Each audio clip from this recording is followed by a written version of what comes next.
as a black nation, as a black community, there is not going to be no answer in the next 4 years while Trump being president. There will not be no progression for us in the black community, not genuinely.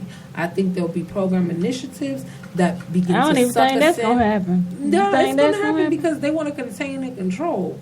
Remember, we don't like. But we're not going backwards. We're not going backwards. So in some ways, I feel like a woman president will be next. In other ways, I feel like there might just be maybe a Bernie Sanders that comes in after him. If not a woman. I was feeling the burn.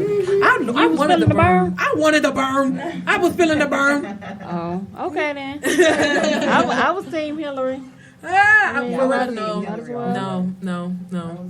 No. Matter of fact, talking about that. Oh, back to look how we make politics interesting. I'm looking on usuncut.com, which I love this website, not because it has a lot of propaganda, even though the federal government has already put it on its propaganda list. Yeah, I do research. Right. They already said that it's a website full of propaganda and nothing is real from it, that are full of lies. But they also said that about TMZ. And the gag is, they got a show. They do. Exactly. She killed me with the gag. And the gag is, listen, Kiki Palmer, she shouldn't have came up. And the gag is, listen, I've been on the gag ever since it was gagging. Lord. That was nasty. George W. Bush demands answers into Trump's connection to Russia. Even George W. Bush thinks that the multiple links between Russia and the Trump administration should be investigated. In an interview with Matt Lauer on the Today Show, the 43rd president of the United States said, "We all need answers." When asked if he thought a federal investigation of the Russian Federation's collusion with President Trump was warranted, "I'm not sure the right avenue to take. I am sure, though, that the question needs to be answered," Bush said, adding that he trusted Senate Intelligence Committee Chair Richard Burr, which is a Republican from North Carolina, a representative of North Carolina, to appoint a special prosecutor to conduct a thorough, independent investigation. Pause. Thorough, indendependent investigation. You already know where that's going. Thank you. Yeah. That sounds like the federale's about to cover something up. Federale's finna come and sweep house. They coming and clean Clorox and whatever. Hillary. I did an email just for all y'all Hillary fans. Back to the article. Senator Burr announced the investigation a week prior to Trump's inauguration, before General Michael Flynn's conversation with Russian Ambassador Sergio Kizlyaki about the lifting of sanctions was disclosed, and before the news broke of Trump's campaign constant contact with Russian officials during the election. Burr has vowed to use his subpoenas, if necessary, to secure the testimony from senior level officials from both the Obama administration and Trump administration. In addition to the Russian cyber attacks and potential meddling in the presidential election, Senator Mark Warner, a Democrat from Virginia, the ranking member on the Intelligence Committee, said the investigation would only focus on intelligence regarding links between Russia and the individuals associated with political campaigns. The investigation is currently ongoing, and there's still no findings, and it says it's not even going to be disclosed to the public as they're writing.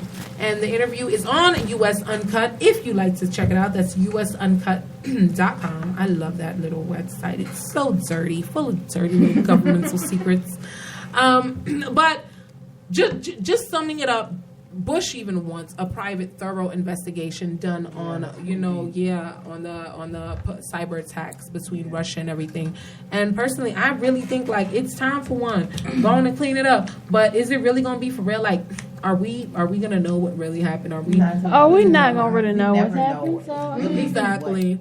You know what's so funny? We actually really do find out what happens, but guess what? Like years and years later, when the law is allowed to let go of the paperwork. Yeah, exactly. It's irrelevant at that point because there are so many real UFO like documents. Okay, I'm into that too, guys. But listen, there are so many. Yeah, it's a little weird out here. There are so many UFO documentations and everything. That you can actually you can actually that you. I'm sorry, I'm setting up. It's open to the public. Yeah, that's open to the public that you can actually look at. Yeah, so they got stuff like that going on. But I be watching all type of stuff like Middle Earth. Y'all stop playing with me now. Going to go to Antarctica. Going to go to Antarctica. It might be my house for saying that tonight. But listen. Let me go ahead and just hit some more of these quick little topics. Trump excludes Democratic governors from attending the bipartisan press conference. Dan Rather responds to Trump's call for military expansion with one powerful message. Trump pledged to start more wars. Twitter response is savage. I bet it is. To start more wars. Yeah, this is 3 are different articles, and which one shall we choose today? It sounds like the Twitter one was fun, right? Yeah. Right. Yeah. Let's go to that one. Let's do that one. Because I know it was a bunch of responses to that. Wow. I'm not ready. Whoa. USUncut.com topic is Trump just pledged to start more wars. To the response is savage by Zach Cartwright.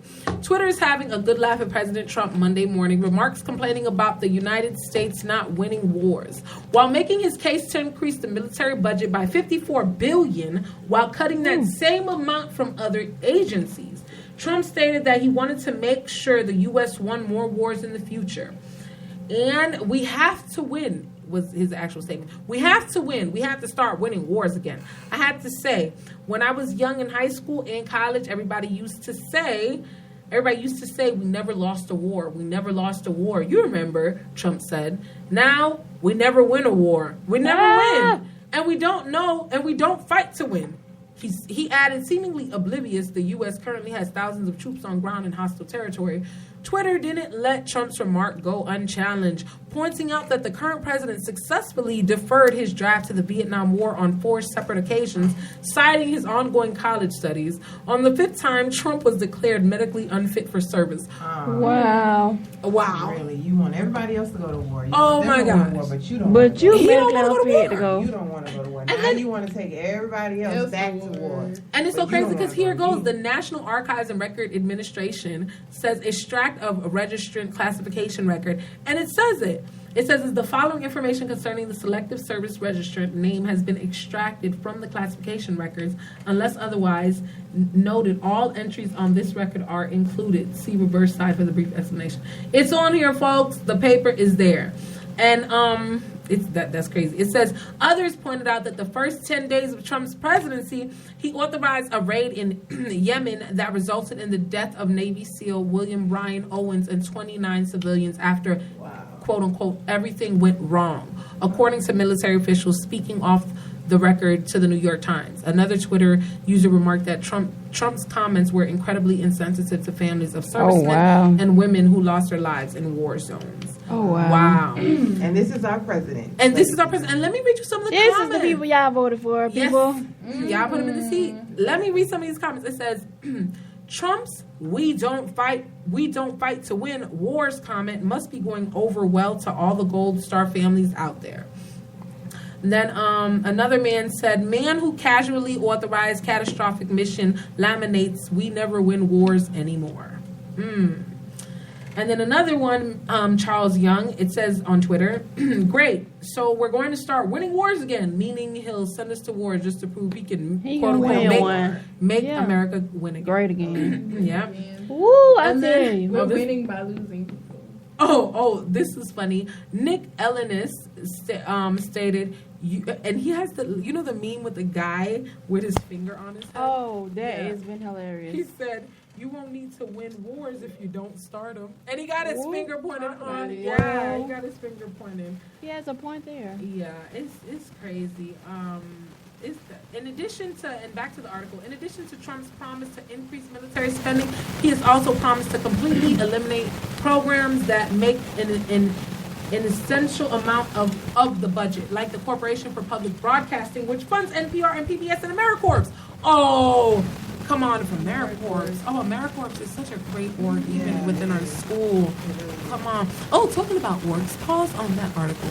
The Caribbean Student Association is having a wonderful event downstairs with Jamaican Patties Yeah, I didn't get me a Jamaican patty. I forgot to grab one. Yeah, you know what? We're at work. That's why. Don't worry. HipHop and Politics will serve you later. But they're having an awesome event.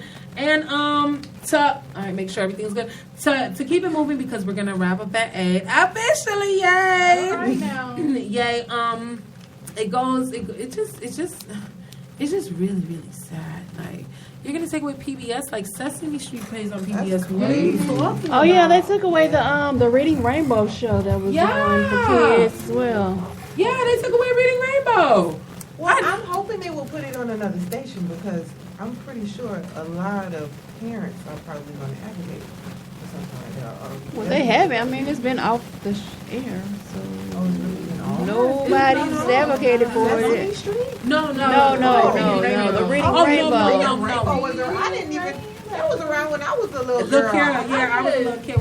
But let me tell you, ain't nobody gonna try Sesame Street. No, ain't nobody gonna try that Big Bird. What? Oh no. I was about to say what? No. Sesame Street will own its own. They got you know two what I'm saying? coins. Exactly. Yes, I'm telling you too. That they ain't finna play with Sesame Street like that. But they gonna play Read the Rainbow. Bet you because there was a black man on the cover. Man on it? Yeah, bet you because there was a black man on the cover. I ain't saying. You know exactly. Is it because the black man was on there? Oh, Lord. Yes. These were still this reruns, is the Remy Mafia thought right here. Was, that's working right here. Yeah, it was all reruns. Yeah, It was all reruns. There wasn't any new shows, so. And guess what? Our Mr. President's already making remarks on the Oscars. You want to hear or no? What he gotta say? No, I don't even want to. I don't even want to About hear his comments. Do we want to hear some real litigation? I watched it, so I kind of want to hear it. Matter of fact, congrats What to can the he even say? Congrats to the winners. Yes, Moonlight. Yes, Moonlight. Yes, that was Moonlight. Barry Jenkins, Viola Davis, Terrell. Hidden Figures. Yes, shout out them. Was it Moonlight? Yeah, Moonlight. And Mr. Ali. I forget his name. It's such a Denzel? Oh no, Remy from I know who you're that's talking his about. acting. Mr. Ali. We're gonna call him Mr. Ali. Last name. But would you? Oh, Yeah. Look, Denzel said straight up to the red carpet, if you watch the news, you're misinformed. No, if you don't watch the news, you're uninformed. If you watch the news, you're misinformed. He ain't finna win no Oscar, folks. He is telling on them white folks. He ain't gonna watch no Oscar. He ain't gonna win no Oscar. So you think he didn't win because of that one statement? Man, let me tell you. What? before the Oscars? I mean, that's just on some petty statement, but he's just too black for him. I don't know. Okay, Viola Davis is the black Oscars for was him. black, period. She even funky. She had her hair. That melanin was popping. Yeah, she was glowing. Her skin was pure. Yeah. Her skin was pure shea Yes. butter. Do you hear me? Yes. She was popping like moonlight. She looked under the moonlight. Her speech She was was beautiful too. Yes, It was so heartfelt. It was. It really was. She was doing it. I give it to her. I give it to them. And for looking good in the black community. I don't know whether this was the Oscars trying to promote black. They have a choice. They don't have a choice. Their Really? new president, the president of the Oscars, is black. I'm like, I didn't know. Well, that. I didn't know that stage. the new president of the Oscars is black. Yeah, she came on the stage. I believe they don't have a choice. It was so many great black films out and black supported it. So I mean, I don't think they had a choice. I don't know. No, they have a choice. No, because Beyonce didn't win. I mean, so no. them What folks at top always got a choice. What other films? You see the beat Cali, out- but was like, nah, folks, this don't Hold on, belong to me. Y'all got to. Hold on, what other films beat out the black? You know what? The African American films that's been out lately, I mean, and who has supported them? that's good. What about but Malcolm X? They still have That a was a choice. They good- can still choose to put whoever they want. Malcolm there. X. It's just so happens. I mean, they can, but they gotta go by Let me who say makes what the this is. most, This is politics right here. most money. who makes the most money, and who has the most. This is politics. Queen, Not Queen. Let me tell you what it might be. This is politics, right? See, they don't see let me say all these folks run the same. It's the same folks that run the stuff. The same one. Well, yeah, that- yeah, it's the Okay, same okay, stuff. listen, Yeah. but listen to this. What time we on? 7. Fine. Listen to this. Ooh. They knew the fact that Beyonce won that Grammy. They knew Oh Lord. black folks weren't hearing it. Oh, Lord. They knew. black folks. Because you seen them folks had 2 briefcases on the red carpet talking about, well, we have the real answers here and we got the alternative option answers here. Listen, what alternative options? You have that black briefcase that say, look how the black folks looking tonight. If they looking deep in your eyes, you better let Viola and the black folks win. Them folks knew Beyonce lost. The whole world was mad. But when she lost to Adele and Adele done broke off a piece of her Grammy and gave to Beyonce, they said, you did say that. oh, sure did.